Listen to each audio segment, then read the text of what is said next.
Welcome back to another Oddschecker Premier League panel. My name is George. I'm joined by Ryan and Alex either side of me.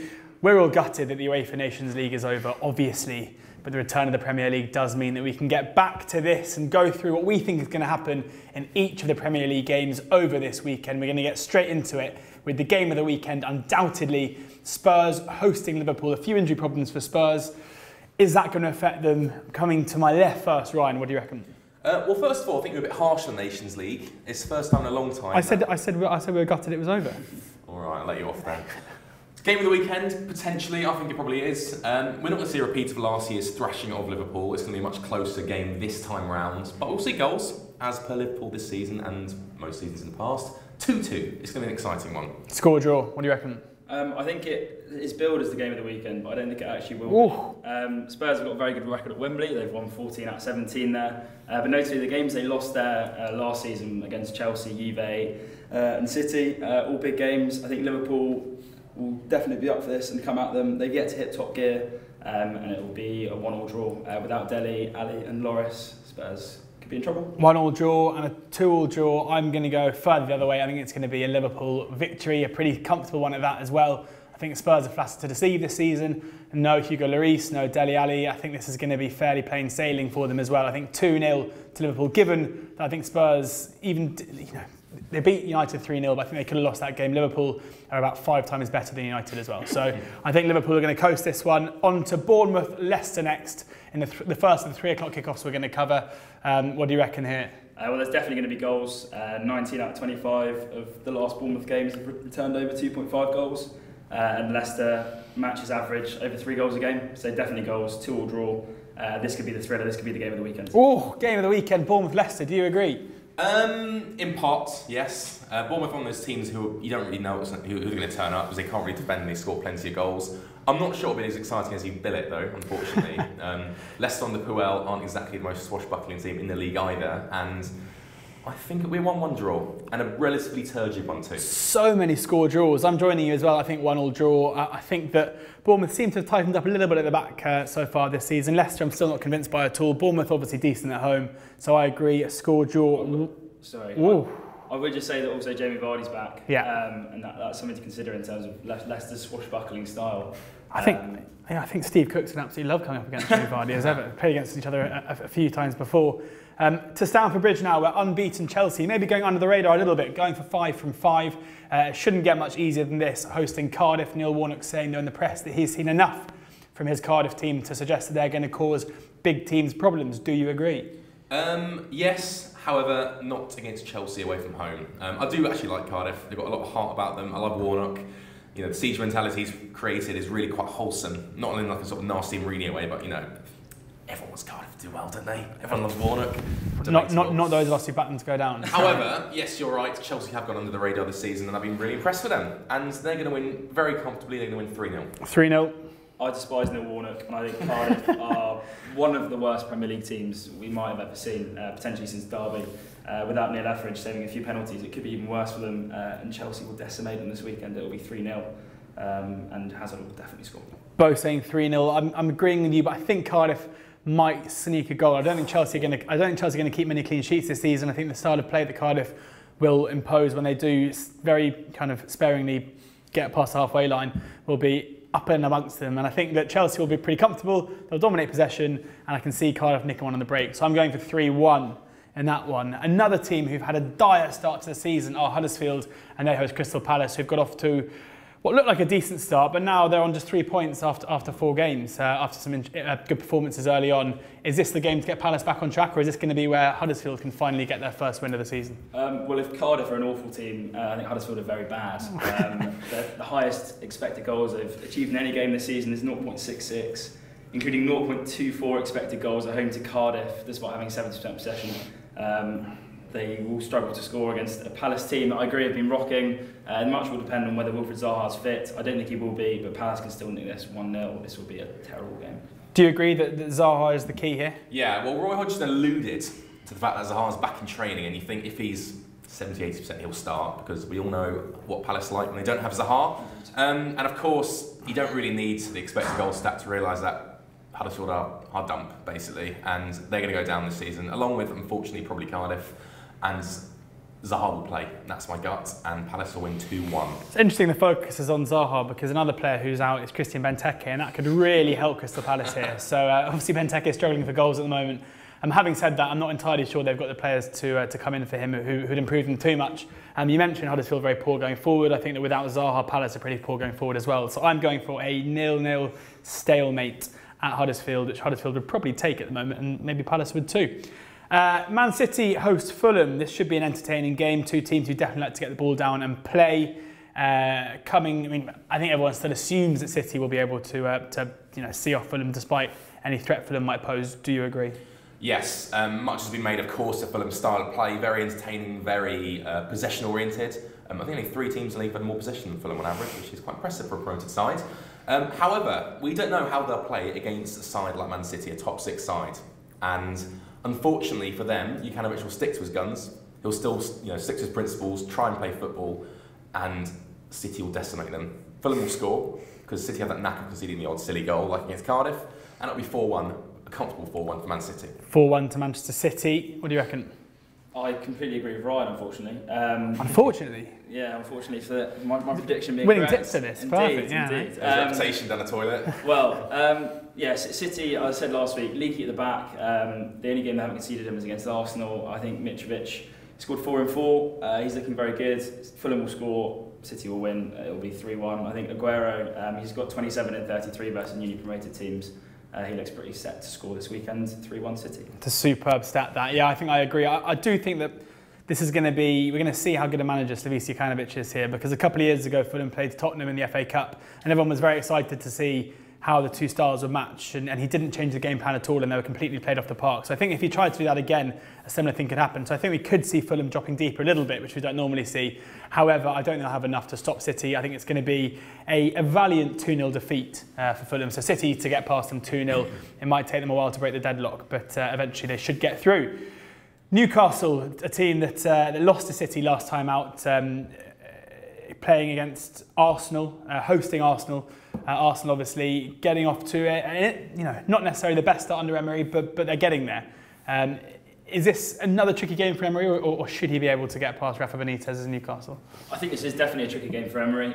Newcastle got the same number of points against the top 6 last season as Liverpool, including a win in this fixture last year, and they also beat United in February. I think Rafa is one to target games, and he'll be looking at this Arsenal defence, who conceded 2 against Cardiff, who were yet to score before that. And be thinking there we can get something. I don't know if they'll be able to win the game. I'm predicting a 1-1 draw. Arsenal's defence is shocking. But we've seen, even though Arsenal, 2 wins from 4, losing to both Chelsea and the Manchester City, but we've seen that there's definitely some attacking threat there. Do you not agree, or do you think this is, again, they're going to struggle to break through Benitez's wall? Well, for starters, I find it absolutely bizarre how Benitez gets criticised. I've said this before as well, for his defensive approach against the top teams, because it almost works every single time. He doesn't get smashed. Losing 2-1 against Spurs, for example, against Chelsea, he's had a really, really tough start. And although he's not picked up any points against the top sides, you can see his side close. He almost nicked points against Chelsea, and they played well. It'll be a similar story here. However, we know how Arsenal travel. 1 away win in 2018, and that was against Cardiff, speaks for itself, and Newcastle will find a way through twice, and they'll be at Arsenal 2-1. 2-1 to Newcastle. You've heard it here first. I think that Arsenal are going to win this. I think Newcastle have had a really difficult start to the season. They've impressed, but I do think the fact that both City and Chelsea have managed to break through the defence 4 times in those 2 games says a fair amount. And I think that Arsenal, when they do get going, will see teams off further down the table. So I'm going to go for a 2-0 win to Arsenal. I think they look like a big price at a shade under even money as well. Next up, another one of the games of the weekend. A title hopeful, having made an incredible start to the season, come up against a plucky underdog who've had a really good performance last time out. Obviously Manchester United beating Burnley, a huge result for them, and Watford 5 from 5 so far. So Watford, title hopefuls here, have a difficult one to overcome. What do you reckon? Well, I'll be interested to see what our resident Watford fan says. My tongue is in my cheek when I'm saying that as well. Well, Watford's start of the season, of course, has been brilliant. Gracia, absolutely deserved to win Manager of the Month as well, so congratulations to him. It's hard to call, isn't it? Because United, the focus is always on them. It's always on Mourinho now. The pressure's on him every single game. And I don't think he'll win this game. Watford's midfield, lots been made of it. It's very combative, very strong, very impressive. They're going to cause United problems. And, you know, under the lights of Vicarage Road, the atmosphere will be booming. At least I'd hope so. And I think Watford will draw this game 2-2. 2-2, another score draw. Jose Mourinho team is going to score 2 goals on the road. You are out of your mind, Ryan. As a Watford fan, this was the game I was looking forward to. Not the Spurs one. I thought we'd lose to Spurs and then we'd win this. Having beaten Spurs, I don't want to tip a Watford win. I think United with 3 in midfield, Fellaini, Pogba and Matic, they start against Burnley, can come up against Capoue and Doucouré and make that difficult for Watford.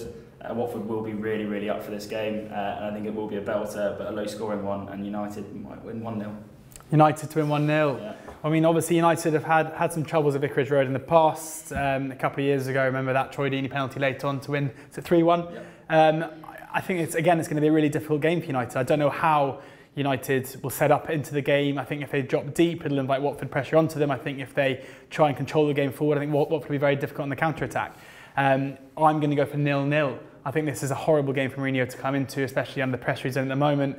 I think that he'd probably take that now and he can point at what's happened with Watford earlier this season and say, look, well, you know, they beat Spurs, we've come away from Vicarage Road with a point which no one's done so far. So I'm going to go for 0-0. If anyone knows how to go and get a 0-0, it's that man as well. So, and I think Javi Gracia will probably take a point now as well, despite the start of the season that they've had. On to a not so super Sunday. Wolves host Burnley in the opener. This is my. I'm smiling because I'm excited about my bet for this one, but I'll come to you first. Wolves are absolutely good things here. Yeah. Yes. Burnley will be set up to stifle, which they have been known to be good at. Not this season. Wolves won 70% of their home games in the Championship and only lost 2 of those this season. They've shown credentials against a difficult Everton and City side. They will absolutely just destroy Burnley, if not in the scoreline, just in the game. I think it will be 2-0. I literally agree with everything you just said. Ryan? Yeah, I've got 2-0 as well. Unsurprisingly, Burnley have started the season tied. They played 10 games already, which is twice as many as Wolves. And it really, really shows. Joe Hart's made the most saves of any keeper in the top 5 leagues in Europe, which is not a trait you'd associate with Burnley.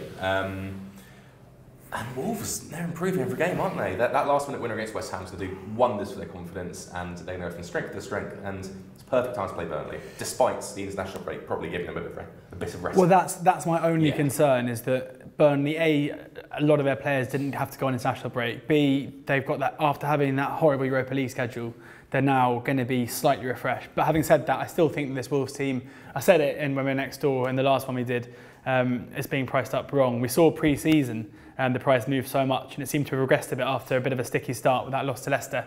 But they just about eventually got the win against West Ham. I think, they're just. This is a game where it's a top, at least 12 team playing against relegation fodder. And I agree. I think Wolves to win 2-0 is a good thing as well. Given that all 3 of us have said 2-0, I've looked at the price. Currently, you can get 7-1 about Wolves to win 2-0. So snaffle some of that before everyone else does.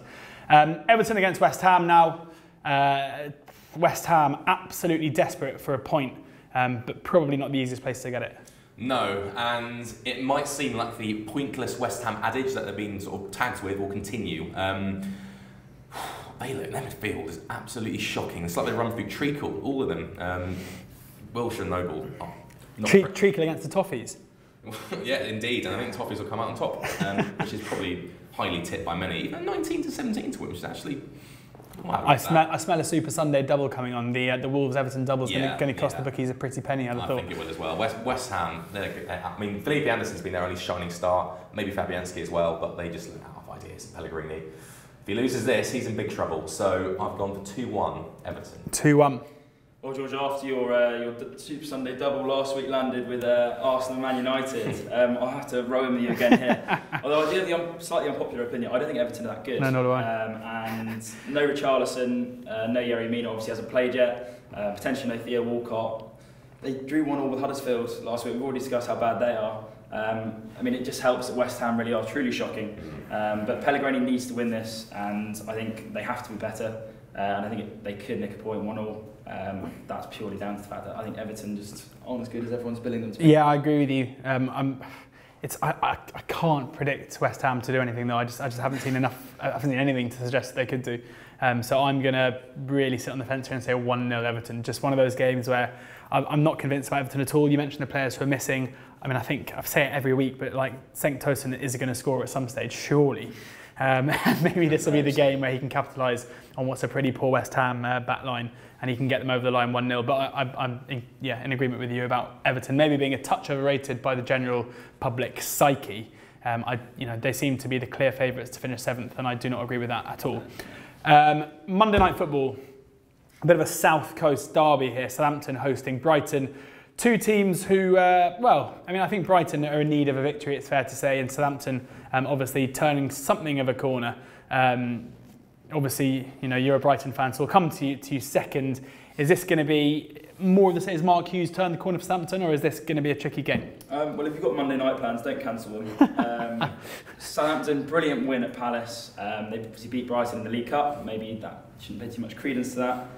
But I'd say they're certainly on the up. I think Danny Ings has given them something a bit different in the attack. Anything different to Gabbiadini is definitely a plus. Again, Brighton, it's the sort of cliche that they're not very good on the road, but I thought they were good at Anfield, and this game finished 1-1 twice last season. I think it could be 1-1 again. But yeah, I'd say a bit of a board draw. And then away win coming to my left. Well, I've gone for a 1-1 as well. It's not Nice. going to be an exciting game, as you alluded to, and Keating will take the point absolutely 100%. Brighton, obviously, it's well documented they had the worst away record in the league last year. Southampton's second worst home record, 4 home wins last season. There you go, so 1-1 for Southampton. I'm going to say a 1-0 win for Southampton. I'm still not quite, they did play well at Anfield, but even so, Brighton struggled in these games before, and I think Mark Hughes is one of those managers who definitely pinpoints games as being, must-wins, and this is one he will see as being an absolutely crucial victory for them. I can't believe I'm tipping up a Southampton clean sheet, but either way, Southampton to win 1-0. For that one. So there you go, you've had your 10 games, you've had all of us give our score predictions. It seems like we agree on most of it, so fingers crossed that we're right. Make sure that you subscribe to the Oddschecker YouTube channel so you can see all of our preview panels, all the rest of our tips. Ryan's tips we video as well, you can see them online. So subscribe now to see all Oddschecker content there before anyone else. Thank you to both of you guys for joining me, and join us next week for the same again.